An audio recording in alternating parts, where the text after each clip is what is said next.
Welcome to the Body Smart Podcast, where we remove roadblocks to fitness and health to empower you to master your health habits. We help you become Body Smart.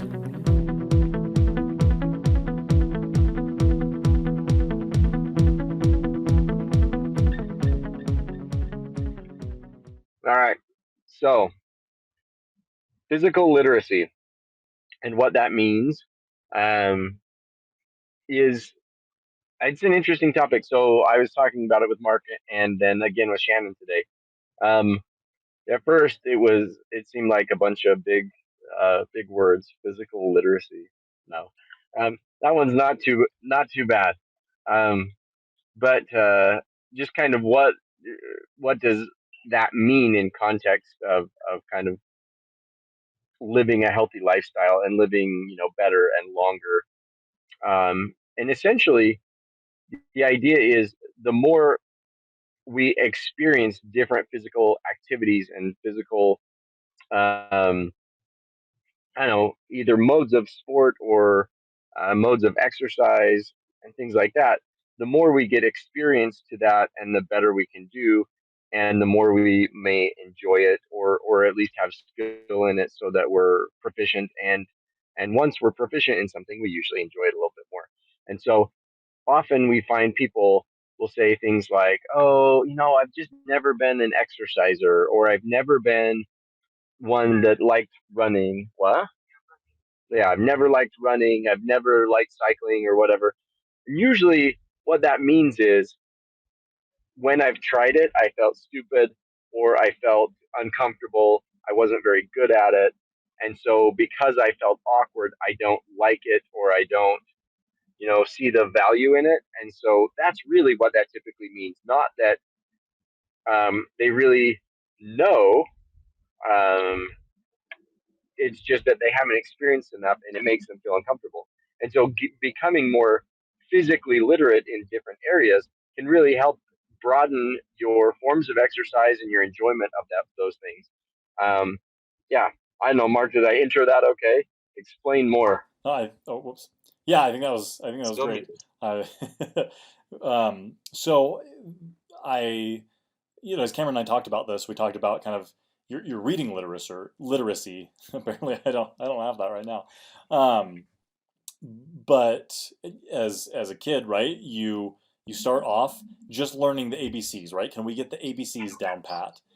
And it's difficult at first, right? There's a lot of LMNOP, and that's one letter, and then we end up getting those other ones, and my son is 5, right? And so he's able to read simple books, and he's working on the things in kindergarten to be able to read more, and it was interesting because we had this conversation, and we talked about reading, and I was like, hey, let's go read some books. Like, no, I don't want to do that.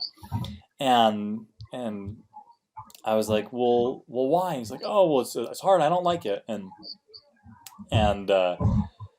we had a conversation about just this thing, right? Like, well, why don't you like it? Well, it's hard.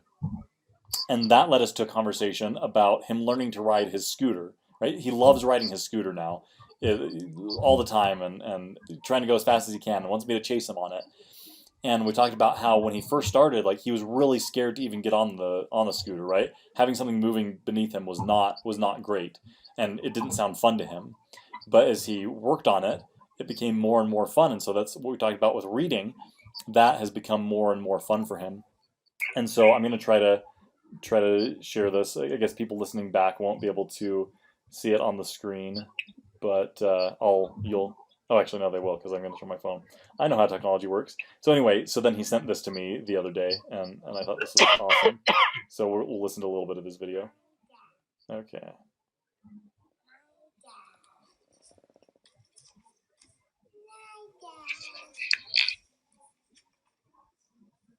Dad can cook.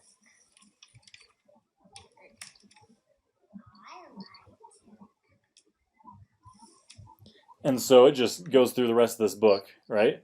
Where he talks about, my dad can do this, I can do this, right? Or I like to do this. And so that was just so cool as a parent to see him learning and enjoying that and sharing that with me. And, any of you who enjoy reading, you discover as you read more and more, right? You can explore so many different worlds and so many different types of people and so many different ways of thinking, as you gain the skills to read and understand, and it can open doors for us. And anyway, so in the same way, right? Physical literacy does that, exploring different types of movement and learning to move in um, uh, uh, fluid, healthy way has so many benefits. So I was just having a conversation about movement, um, and we were talking about if you've ever been to a play that has people in the orchestra pit, right, and they're warming up beforehand, and it's they're tuning their strings, and they'll run the bow across, and you'll hear some of the percussion, you'll hear all these different things, right, and it doesn't sound great, right? It's just noise. But when the play actually starts and the music starts flowing out, it's a beautiful symphony that we hear. And so I look at our movement a lot the same way as we're young, right? As little kids, you watch a baby starting to walk, and they're falling down, they're stumbling. Like it doesn't look great. It's not very fluid. But eventually, right, walking gets easier, and then they start running, and then they're playing in basketball, right? You're going to their basketball games and they're rocking it. Um, and so just what what types of opportunities the world opens to them expands. And the same, but it can also go the opposite way, right? As we age and as we lose physical literacy, right? So I was actually having another conversation with someone today. So they are in their 90s and for years had worked a more manual labor job, right, where they were moving and lifting stuff all the time. And I asked them like, well, what did you do when you retired? Like, were you doing that? Were you lifting and moving? Well, no, not really, right? And so now he has trouble walking even in his house. His physical literacy dropped. His ability to understand what he needed to do with his body and how he needed to move decreased, and so he lost options to move. So he can't go for a run. He can't go for a hike right now. And so helping him to develop more of those skills and to expand his options and start to move in some of those ways again will help him to expand what he can do, and will expand the type of experiences that he can have, and who he can have those with. Yeah, and so it's interesting because I was talking about a different kind of, so 88, 89 year old. I was sharing the story of this person who, when he came in, he was upset because he had stumbled while going to the lake, because the lake that he likes to fish at has these big boulders and everything as you head down to the waterfront to go fish. And he was frustrated at 88 or 89 that it was hard for him to walk on those, and he was like, I don't want to fall and hurt something, but I still want to be able to go and fish. And I thought, I think that's awesome. If that's your biggest physical problem, is not being able to walk over kind of this bouldery field to get down to the lakefront to go fishing, like, you're doing pretty good. And so his physical literacy, because he keeps pushing himself to do things that he enjoys, even though they're difficult, um, it keeps him healthy and fit and active. And so I love that. I like that he took the initiative to come in and do something about it to stay safe as well.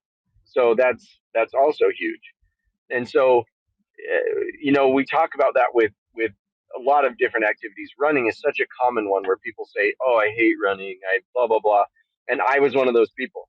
I am a late onset runner, um, where I came to running as an adult. So I guess an adult onset runner, um, where I didn't really pick up running until I was much older because I hated it. It was one of those things that it's like, yeah, if I'm chasing a ball or if a bear is chasing me, or things like that, where I felt like it was not for my preferred mode of fitness. It was just, if I was doing a sport or some other activity, then I would run. But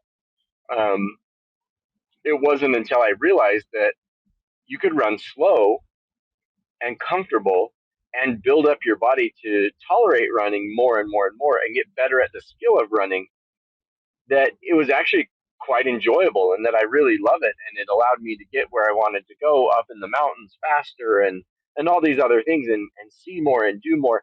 And running kept me physically healthy so that I could do all the other things that I love to do in life. And so once I realized that it doesn't have to be what I grew up doing in sports and things like that, where I played a lot of team sports and running was a punishment and running was what you do when you screwed up and all those things. When I learned that running could be used as a way to get an edge up on my opponent in a sport, and running can be used as a way to feel better and look better and perform better and all those things. My literacy, my education in what running really was grew, so did my enjoyment of it and my capacity to do it as well. The more I practiced it, and so just like anything else, the more you practice it, the better you get at it, and the more you can do it. I think running is a great example. I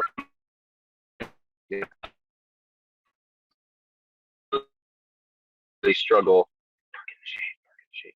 Sorry, we got to park in the shade because I'm going blind. Um, so yeah, cycling is another one for me where I need to learn my own lesson because I don't love cycling and I'll often like kind of avoid it because it's not my favorite thing. I'm really good at crashing a bike. And so what that tells me is I should just lean into that and learn how to ride better and not fear it so much, but like do better at gaining those skills and abilities. So I have actually a good like family friend of ours who was a professional cyclist. And I talked to him one day and I said, I would love to pay you to just come teach me how to mountain bike, like how to think through the processes of how to do it and like when you see an obstacle, how to approach that obstacle and what to do so that I can get over that wall of like whenever I think of mountain biking, I think of me staring up at the clouds, tangled up in my bike, bleeding profusely, because that's usually how it ends. Um, but again, that's just a health literacy problem, a physical literacy problem where I haven't done enough to become literate in that. And so it's a big drawback. I think there are lots of areas in our physical nature or our physical capabilities, I guess, where we do that, where we hold ourselves back because our literacy in that thing is limited. I think we probably see that a lot in our diet literacy, right? In what we eat, our eating pattern literacy. We often fall short there, I would say, in not educating ourselves enough on what are healthy foods that we can eat and healthy alternatives to a lot of the processed manufactured foods that are out there. So, um, literacy is important in all areas of life, including our physical body. One of the way I really like the principle of give a man a fish or teach a man a fish, right? I think that Mhm. plays well in this area because, like you said, you have that friend who's really good at cycling, right? Who knows how to think through the types of decisions that you'll need to make split second as you're going down the mountain. And so that's the great thing is and one of the ways to improve our physical literacy is seeking out people that are knowledgeable about the type of thing that we want to be better in, right? People that are experienced and have the proper knowledge that they can help guide us and help us learn those principles so that we get better at the thing. And then just other information, right? Like that's part of what these calls and what the all the course videos are about are improving Hmm. your literacy about what's healthy, what things mean, right? What does pain mean? How do I manage that? How do I exercise in a way that doesn't leave me feeling exhausted? What do I do to avoid injury? What do I do to get over an injury that I have? All of those things um, are designed to help you take control of your health and know either what decisions to make when something comes up or who to call, hopefully us, all right, when you have an issue. That's Well, yeah. What were we gonna say?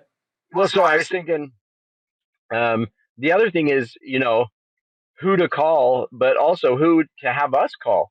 So I would love for you all to drop in the chat um, an area that you feel like you would like to become more physically literate, and an area maybe that you feel vulnerable where you aren't physically literate. So, like, I would say most people are probably not terribly physically literate in how to ride horses, but I know Christy is quite literate in how to ride horses, right? And so that would be awesome if there are certain like skills or abilities or areas that somebody would like to learn that we can help match people up with people that are good at that. So I know like Marty in our group who just ran the Ironman and did awesome, as well as Katie, both know how to swim. And so if swimming's something you want to do and get into lap swimming, we got two people that are really good at it. And Marty, I know, even will teach people and does like some classes or coaching in swimming. And so those would both be great people. Like I said, Marty, Christy. So Christy would love to swim better. Marty is a great one to reach out to learn, and she does that with people. She'll take them down to the pool or to Pine View and do like swimming coaching with them so that they can learn how to swim better. So awesome.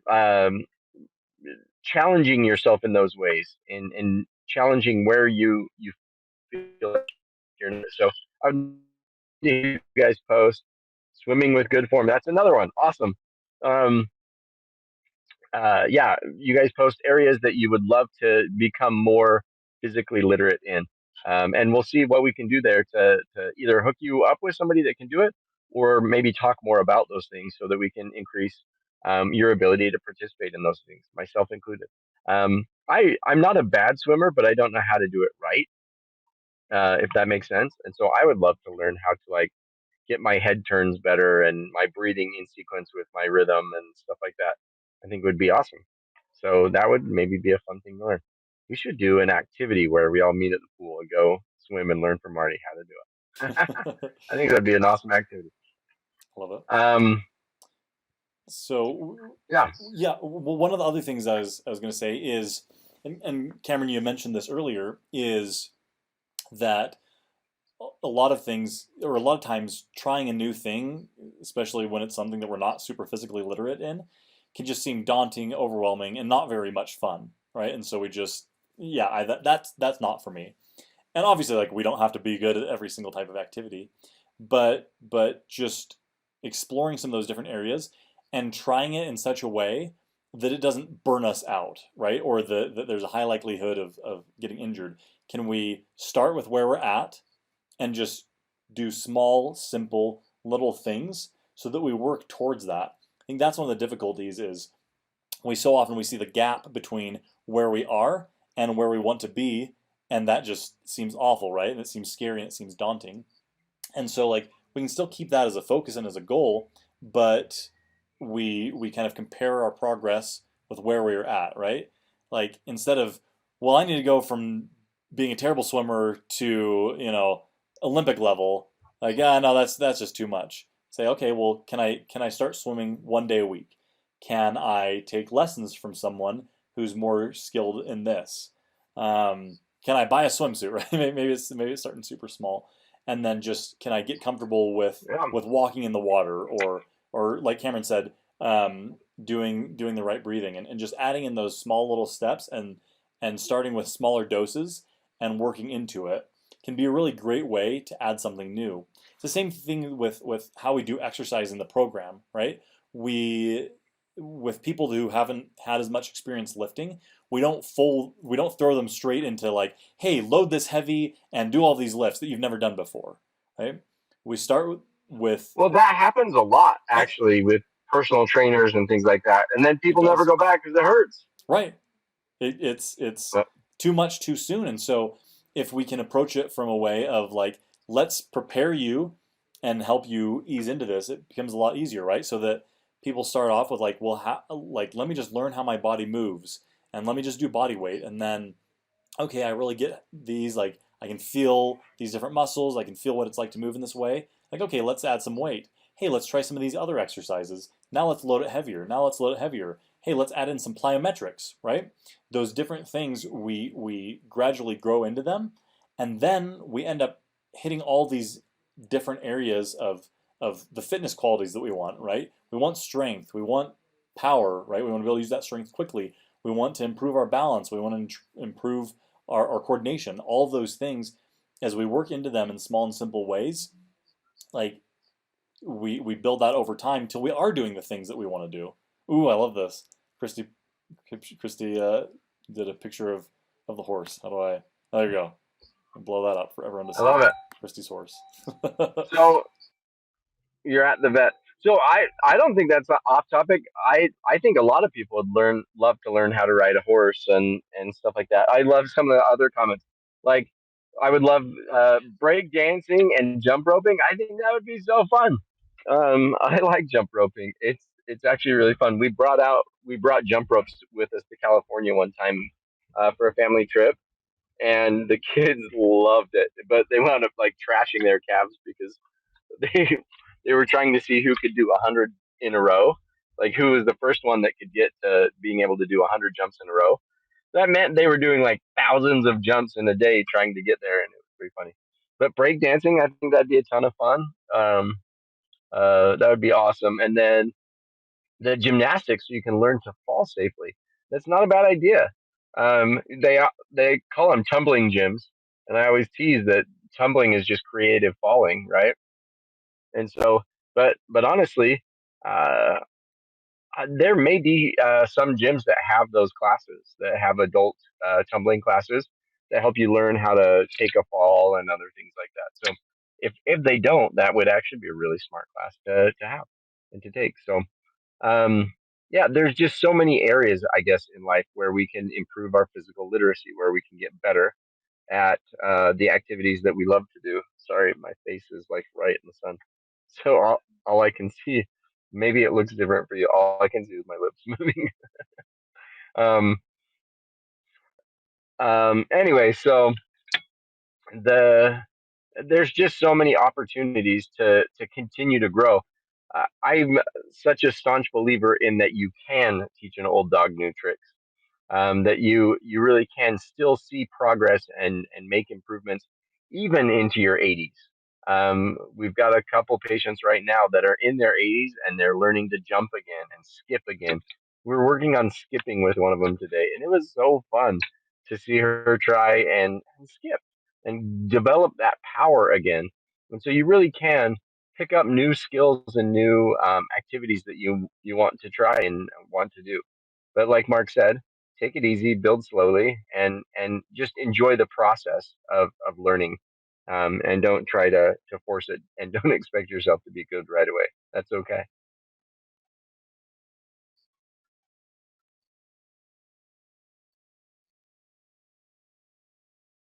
Oh, she was like, "You want me to jump?" I was like, "Yeah." Like I want to see, like, can you clear the ground? And so it took some time. We actually put her on the total gym that has the electronic total gym so we could lower it down so she was almost flat at first. And we just worked on like exploding up and then accepting that weight back on her feet. And then we turn it up another couple degrees and try there.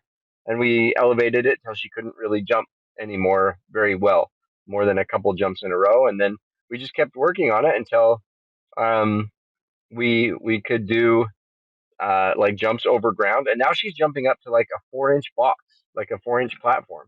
And she jumped 18 inches the other day. And so we've been doing some single leg jumps now on the total gym. And then we've also been trying to skip. So pretty awesome that at 84, you can start developing those skills again. Um, Pretty remarkable, honestly. Um, Fun. Uh, so Leslie said she'd like to get better at yoga. I love it, Leslie. I think that's a good one. Just to be more comfortable with that and work on that centeredness and mindfulness of your movements, I think is great.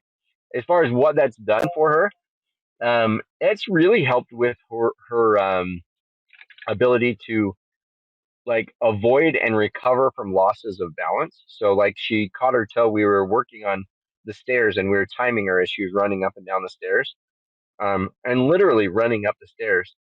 And she caught her toe and she was able to catch herself. And she said, "Oh, I don't mind catching my toe now or tripping." She said, because now I know how to catch myself. Um, and I just thought that's awesome that she has that kind of confidence to know that she can catch herself. Um, so it's just made her much more capable and resilient in that way. And she's walking so much faster too.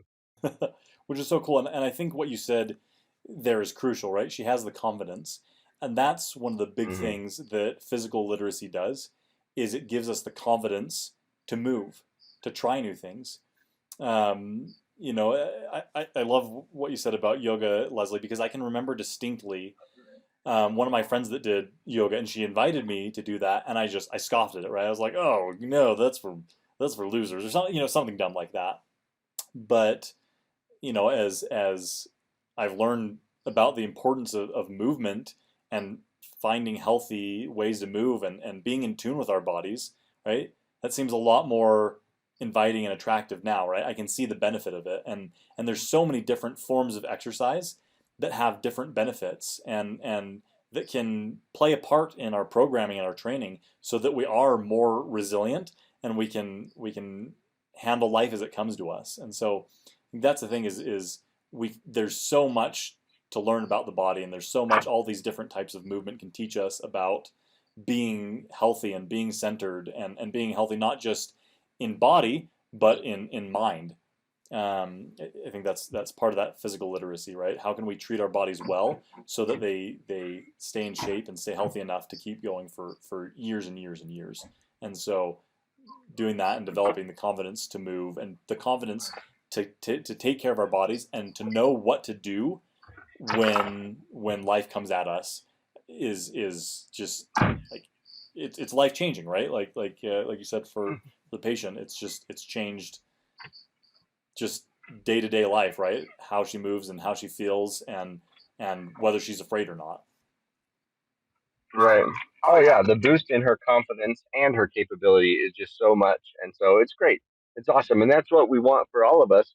And so to keep finding ways to push ourselves to do new activities and new things that bring fulfillment and enjoyment, as well as allow us to, um, keep our bodies healthy and wind up doing the things we love to do. I think that's so important. And so if you feel health illiterate in some way, definitely let's find ways to improve your health literacy. So don't hesitate to bring that up with us, and we'd love to either help you in some way or connect you with the right people that can help you. So yeah, that's awesome. um, let's see, I think that's it. We've got our call on Thursday coming up, and I'm going to recap the game with Jude, the basketball game, and we look forward to seeing you then. Thanks so much for hopping on the call today. Bye.